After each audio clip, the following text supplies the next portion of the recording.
Right, David De Gea. It's a funny one, that, isn't it, that situation? Like, let's put aside whether you think he's good enough or not. Whether you think David De Gea is good enough or not that's up for debate. But he's been an unreal servant to this football club. 12 years, I think, he's had at the club. A bit similar to the amount of time I was at the club. Been Player of the Year, I think, 4 or 5 times in that time. Been phenomenal at times. Been the best player at the club in a few of those years. Had moments where it didn't go well. Lost a bit of form at times. Maybe lost confidence.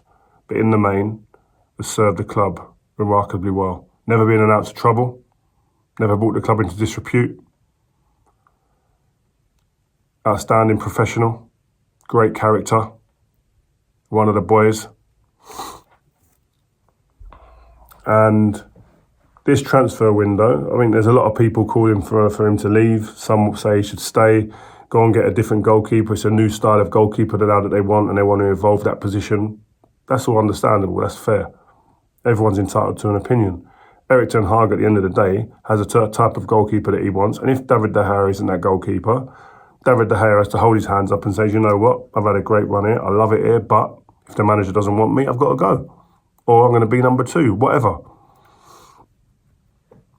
I'm just a little bit gutted, I've got to be honest with you, with the way that the club have handled the David De Gea situation. Again, I think that comes down to communication. I just think that when you've got big players leaving the football club, I think Man United need to learn from this, because they've made mistakes in the past with players that have left the club, and they've left not feeling that they've been treated maybe. No one's given a divine right to leave a club and on their own terms, but you want your players, especially the ones that have been there a long time and served the club well, to leave with a nice taste in their mouth. Disappointed they got to leave, because no one wants to leave the club that they've grown to love. But it's sour taste sometimes I'm seeing players leave the club with, man. It ain't right. And all it comes down to is a bit of communication, a little bit of appreciation, a little bit of understanding. Do you know what, actually, we probably need to do this a little bit better. There's a lot of stuff going out in the press about the David De Gea and the way he's leaving and the way that he's been left hanging a little bit, it seems. That should be nipped in the bud, man. Just nip that shit in the bud. Because I don't think it's fair on a player, especially like someone like that. Listen, if a player's been there a year or so and it goes out in a bad way, listen, the club can be at fault, or the players at fault, etc., or there's middlemen in the ways doing that. But I think you owe it to a player who's been there for that long to make sure that they leave on half-decent terms at least. And I think he'd be sitting there, David, just thinking, wow, man, I did never ever dream that I'd leave this football club in this way, in this manner. Like, just be honest, open, cards on the table, let's go. And I think it's disappointing that I look at it now and think, how does David De Gea stay? The only way he stays if Man United can't get Onana, or whichever goalkeeper it is, and they have to keep David there. It's difficult for him though, isn't it? Because he'll be looking at the club in a different light. This is just business now. It was love before, it's just business now. And I'm not saying that's what David said, but I'm just looking at it from the outside, and that's honestly how I feel. I just think you've just got to... And you know what it is? You contrast that with the way that players that have stayed at clubs for a long time. The way players you see who have been at Real Madrid for years leave Real Madrid. You look at the other day, Benzema, the way he leaves. It's a lovely way to leave. And he's going to Saudi Arabia, where people have been hammering people for going there. The respect, consideration for that player. You see buying players when they leave. You see Barcelona, some of the players when they leave them football clubs. You look at it, you had admiration for the football club, and you think, wow, it's nice what they just put on for him there. I just think I don't know, it's hard. It is hard. And like I said, you don't deserve anything, but you just deserve a little bit of respect, I think, sometimes, and consideration. And there'll be some people that go, oh, you don't deserve nothing. You've been paid well. Get out. You just go. No, you develop a connection with a football club, a relationship that runs deep when you've been there for that long. You don't want it to end on a bad note. You don't want it to end with bad taste in your mouth. You want to leave that club with the best memories. Everyone's done it by the book. Everyone's been respectful. And you walk away with your head held high and you're shaking everyone's hand out there genuinely and going, do you know what? I hope you go and crack it and you go and do well now. I don't know if David walks out, if he walks out right now the way it is, if he walks out feeling them feelings. Disappointing. Hope it gets sorted out anyway. For the club and David's sake. Chelsea.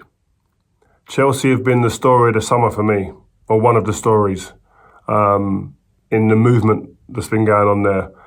The amount of players that came in, but also the amount of players that are now kind of leaving and going elsewhere. And who's coming in. You look at their midfield. Jorginho went last season. You've got Ruben Loftus-Cheek on his way out, it seems. Mason Mount on his way out, it seems. Kante gone. There's someone else there as well. But that's four. That's four midfielders. Kovacic, that's five midfielders. Probably two or three of them start in that midfield. So there's no midfield at the club at the moment. You're going to start the season with Conor Gallagher, and who else? So you're sitting there going, wow, who they going to get? So I've seen reports, Caicedo at Brighton, they're in negotiations or a bid's been put in. They're trying to get that bit of business done. And they've had various other players that they're looking at and will he come, will he go? And Nkunku's come in the door, but again, he's an attacking player. They've got about 8 or 9 attacking players in the wide areas especially. It's phenomenal, unless Nkunku's going to play up top as a number 9, I'm not sure. I don't think that's his best position. I think he can do it. I don't think that's his best position. I think he needs a little bit of a free role in and around the number 9 or from wide areas. He's great.